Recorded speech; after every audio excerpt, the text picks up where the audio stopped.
The Kimmel studio was already tense before the cameras turned on. Not chaotic, not loud, just tense in the way that happens when everyone in the room knows something might go wrong, and no one's sure who will pull the trigger. Karoline Leavitt had been booked as part of a roundtable segment. The idea sounded simple enough. A fresh voices panel about politics, media, and the generational shift in leadership. But behind the scenes, the setup was anything but neutral. Leavitt's team had been clear. She would appear only if the discussion stayed substantive. No digs about her age. No smirking questions about Trump. And absolutely no staged confrontations for ratings. The producers had agreed. Or at least they said they had. But just 15 minutes before taping, Leavitt saw the change. She wasn't being interviewed alone anymore. She was being joined by Oprah Winfrey, unannounced, unlisted, and entirely unexpected. Karoline stepped onto the stage under bright applause, keeping her posture composed. Jimmy Kimmel greeted her with exaggerated warmth. Then he turned to the audience and said, "But tonight we've got a real treat. America's conscience herself, Oprah Winfrey." The crowd erupted. Oprah walked out smiling. Karoline didn't stand. She didn't clap. She just watched. Oprah sat beside her, close enough to touch. Jimmy leaned forward and said, "Now this should be interesting."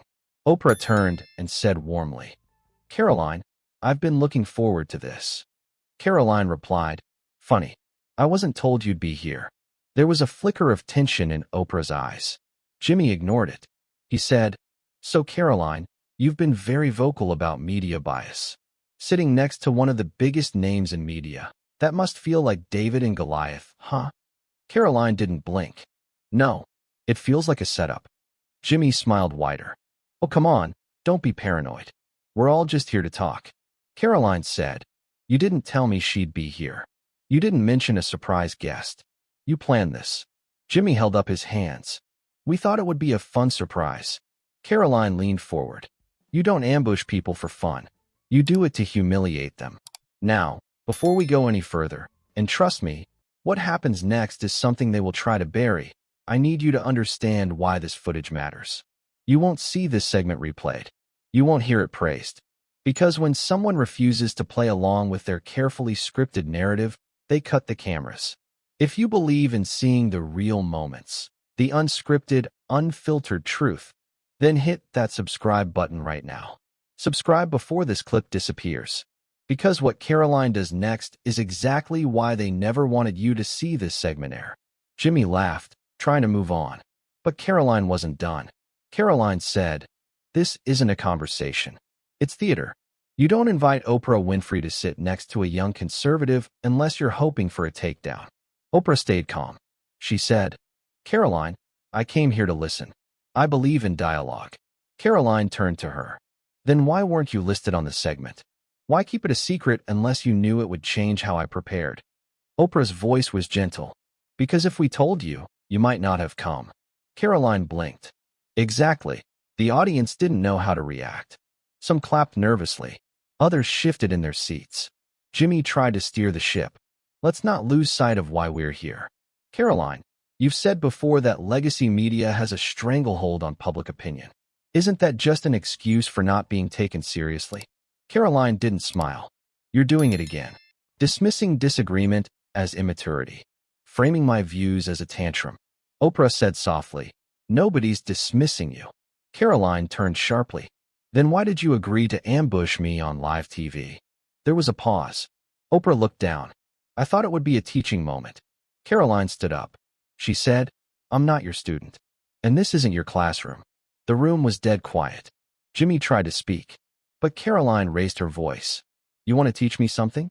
Teach me why it's acceptable for powerful media figures to deceive young guests in order to control the narrative."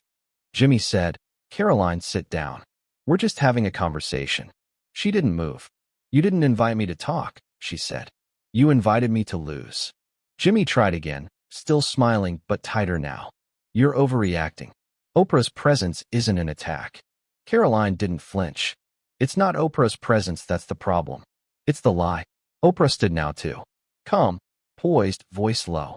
"Karoline, I came here with respect. But if you walk into every room expecting a fight, you're going to find one." Karoline responded. I walk into rooms expecting honesty, and I keep finding games. The audience was divided. A few clapped, a few booed. Most were just watching, unsure if they were witnessing a debate or the unraveling of something bigger.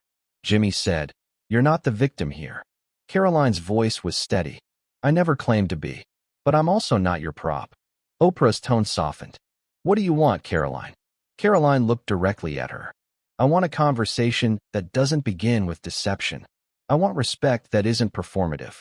And I want the same courtesy you would demand if our roles were reversed. The silence stretched. Then Oprah said quietly, Fair. But Jimmy pushed again. So what now? You walk off like a martyr. Karoline said, No, I'm still here. But I won't be lectured. I won't be tricked. And I definitely won't be used. She sat back down. But the power in the room had shifted. Oprah slowly sat down beside her. This time, she didn't smile. She said, You're right about one thing. We should have told you. That was wrong. Karoline's voice was quiet but firm. Thank you for saying that. Jimmy, sensing the mood slipping away, tried to regain control. Okay, so maybe the rollout was messy. But can we please move forward? Talk about policy? Maybe even the film you're here to promote. Karoline turned to him. Now you want to talk about the film? After cornering me into a political ambush? That's not how this works. Jimmy said, You're here on late night. Not a Senate hearing. Relax. Karoline shook her head. That's the problem. You think professionalism is optional if your guest is young or conservative. Oprah said, Let's talk about that. Let's talk about what you think we're missing. Karoline paused. Then she nodded. The next generation is tired of being told we have to smile while being disrespected, she said. We're done with being called radical just for wanting a seat at the table without being set on fire for it. Oprah listened, and for a moment, the tension softened. But Jimmy couldn't help himself. He said, Isn't this a little dramatic? Nobody's setting you on fire. Karoline stood again. She said, It's always dramatic when it's a woman standing up. And she walked off. The studio went still. The audience wasn't sure whether to applaud or hold their breath. Oprah sat quietly. Jimmy looked stunned. He finally muttered, Well, that happened. A voice from the audience called out, You set her up. Jimmy looked toward the crowd. Excuse me. Another voice. That wasn't an interview.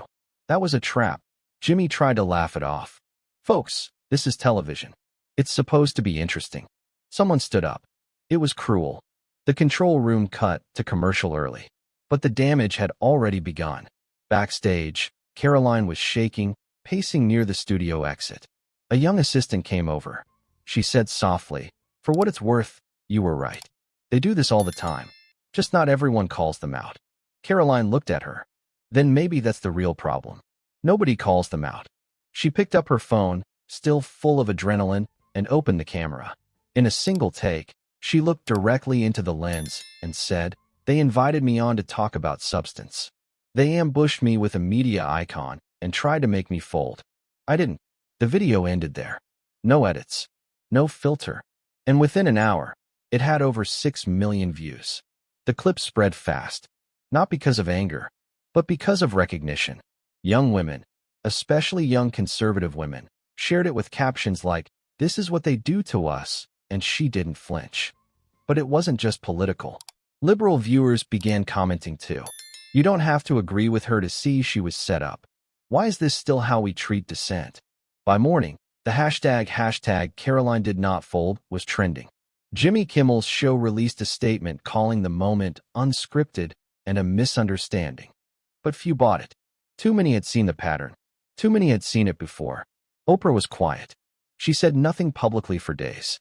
But then she gave a short interview to a small outlet. She said, I was wrong to surprise her. I thought I was helping. I was not. It wasn't an apology, but it was something. Karoline didn't gloat. She kept showing up. On podcasts. On panels. Speaking clearly, calmly, directly. She said, This isn't about one show. It's about how power disguises itself as curiosity. It's about how easily conversation becomes control. She never called for cancellation. She never demanded retribution. All she asked was to be heard without being handled. And after that night, millions listened.